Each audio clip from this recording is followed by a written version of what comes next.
love and betrayal, greed and murder.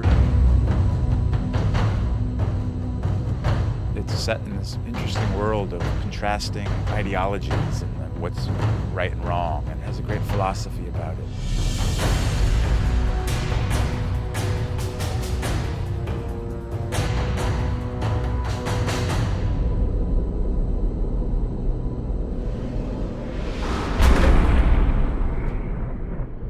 Game of Thrones is about power struggles in a fantasy kingdom called Westeros, and it's about the struggle for the Iron Throne, which is the seat of power in this kingdom.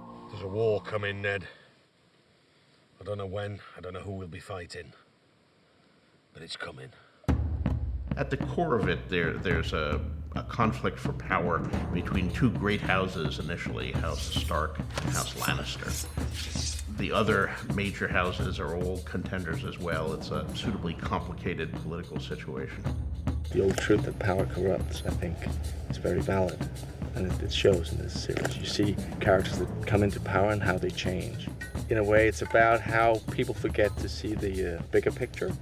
There's a common threat that everybody kind of ignores because they're too busy pursuing their own interests. And meanwhile, outside the Seven Kingdoms, two great threats are rising. One across the sea in the exiled Targaryen siblings, and another one far to the north, beyond the Wall, which is the boundary of the Seven Kingdoms, in lands of perpetual ice and cold, where a supernatural threat is stirring. It's very different from anything that's been done. I can't think of another fantasy which is as dark as this one is, which is as gritty and as real. Every single character is incredibly complex. You think you know them, you think you've got them pegged as what they seemingly are, but they really aren't. Is there someone in your service whom you trust completely? Yes. The wiser answer was no, my lord. It's not a good guys, bad guys story. It's a story where everybody is pursuing their own interest and everybody is following their own code, and it's about those interests and those ethics coming into conflict with each other, and it just provides a much richer story than the guys in white beating the guys in black. Lord Baelish, perhaps I was wrong to distrust you. Distrusting me was the wisest thing you've done since you climbed off your horse. It's quite a big, sprawling, epic kind of story, and fascinating characters, different characters, very rich, sort of tasty characters in there. You don't know who they all are and how they fit in. Shouldn't be out here, my lord.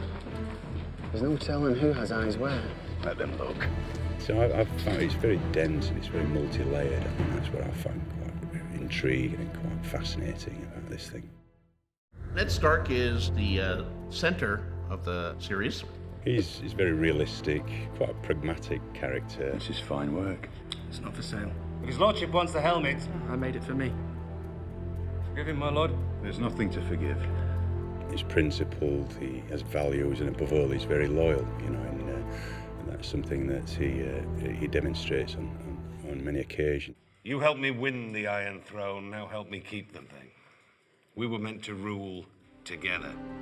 Ned is the Lord of Winterfell, and he's married to Catelyn Tully. Together they have a number of children. 17 years ago, you rode off with Robert Baratheon. You came back a year later with another woman's son. Jon Snow, he's of an age with Robb, the eldest son, and they're closest brothers. I would say Jon Snow is a young hero in a lot of ways. Well, Lord Snow, it appears you're the least useless person here. Personally, I think there's a hell of a lot of inner turmoil if he's fighting between his ambition to be someone and to make a mark on things. I'm ready. You're not going. You're no ranger, chap. Here. A man gets what he earns. When he earns it. His ambition can and does make him do quite extreme things. The Lannisters are the Queen's family. Robert Baratheon, the king, wed the daughter of another great house, Cersei Lannister. She is the queen of the Seven Kingdoms. She's quite tricky, layered, and power mad. She's smart and political. She has a very hard time trusting anyone. You're just a soldier, aren't you? You take your orders and you carry on. I was also trained to kill my enemies, Your Grace.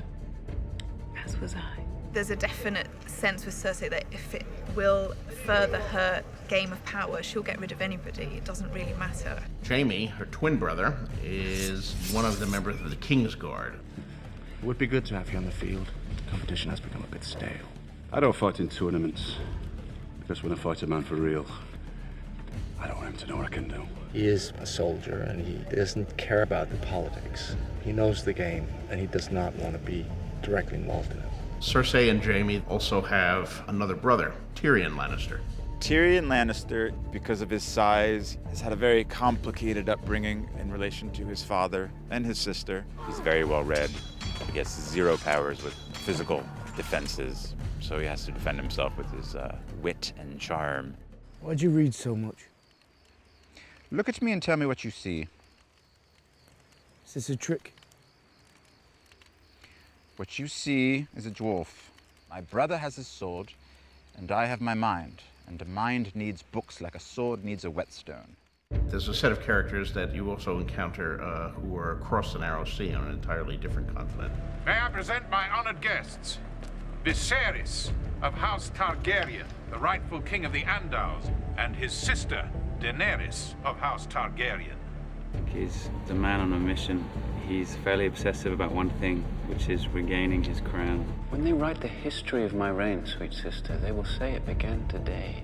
He's very bitter and resentful of the people who took it from him, and he carries a huge burden. His sister is Daenerys Targaryen, also known as Daenerys Stormborn. Tell them to stop. You want the entire horde to stop? For how long?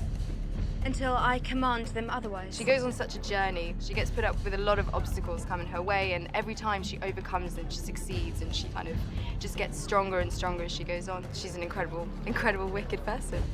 There's plots within plots and wheels within wheels, and many people competing for one seat. Going into this, it's always been something very important to us, that things never look fake. For us, it's more about creating this world and making it an authentic and believable world, but it's not our world. We were lucky enough to have the help of a tremendously gifted art department. I'm responsible for the look of the show, from the kind of the floor to the sky. I'm working out what the CGI is going to be, the whole look of it from there downwards, so that we have a complete look to the series.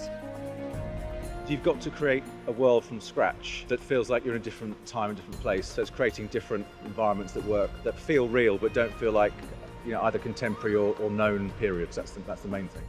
The biggest challenges have been, I guess, the scale of the event. We've created very high standards for ourselves. It's a lot of bits to this, and it just has been a lot of stuff to pull together.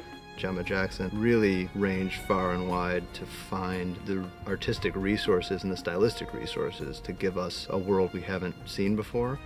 There's an Arctic wasteland, which is very far north, and you go all the way to a more desert wilderness and everything in between. Our brief was to try to combine interesting visual elements from a lot of different societies and periods. So we spent a lot of time researching medieval Europe. We looked at Oriental influences, we looked at Asian influences, we looked at the subcontinent, we looked at African influences. We tried to find references from a lot of different civilizations in different times and combine them. You try and create a world that's based in real physics, even if it's fantasy, there has to be a reality to it or it will just look like a set. So you're always trying to think, right, how would these people live? What would they need? Why would they put things where they do? How would it be? I think the approach we want to take is that, yes, it is fantasy, but it's very grounded in reality. And I think we want to make it as real as possible. And that's the same approach we're taking with absolutely everything. And I think as the series goes on, you'll see the great difference between the four worlds in which the series inhabits. So it's very important that it have a completely different look and that the light be different and the topography. We've been given the luxury of being able to span various countries. So we scouted probably, 14 different countries when we're trying to decide where to shoot and why ultimately we decided to shoot Northern Ireland. You drive 25 minutes and you're at some beautiful forest somewhere, and you drive 45 minutes and you're at this great old castle. It's a huge scale. Shooting simultaneously in two different countries as Malta and Ireland is a challenge, but it's great fun. We love it. It's one of the fun things about this show is that we get to make it up. We're not hewing to any particular historical period, absolutely. This is a fantasy series, and that gives us a lot of freedom, and that's part of the fun of it. Fantasy is always bigger. I mean, fantasy is larger and more colorful and more exciting, I think, than history. So you take your inspiration from something in history, you make it much bigger and perhaps more dramatic. It's just the best story. It's fascinating, and there's so many twists and turns. And when you think you've got it figured, it completely changes its mind. And you follow it and you get excited by it. There's real emotion and there's real relationships that you can understand and relate to. And it's just brilliant. It's a wonderful story. This interesting combination of a very real world with an overlay of fantasy is a pretty intriguing combination. And I think it's something that you see nowhere else on television currently. I don't think anybody will do it quite the way HBO does. What do you know about fear? Fear is for the winter, when the snows fall 100 feet deep. Fear is for the long night, when the white walkers move through the woods. When the sun hides for years, and children are born and live and die, all in darkness. That is the time for fear, my lord.